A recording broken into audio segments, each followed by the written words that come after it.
Pinuri ng Legal Cooperation Cluster ng NTF-ELCAC ang naging desisyon ng Puerto Princesa Regional Trial Court Branch 51 na patawan ng habang buhay na pagkakakulong ang 6 na miyembro ng NPA. Kung bakit, alamin sa balitang hatid ni Almar Forzuelo.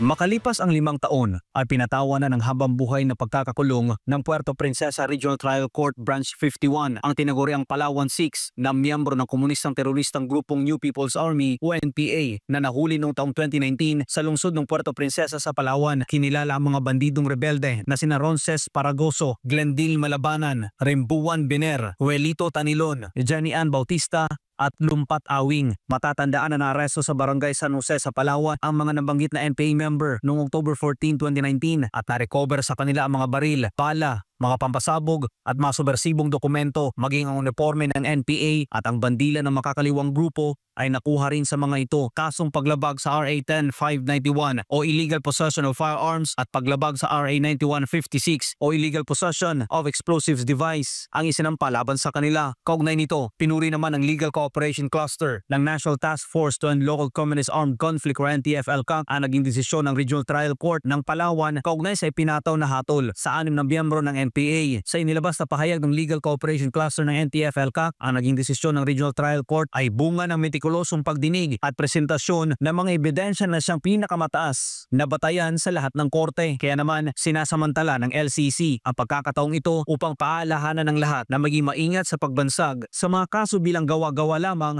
at sa desisyon ng RTC bilang hindi makatarungan. Para sa Diyos sa Pilipinas kung mahal, Almar Forzuelo, SMNI News.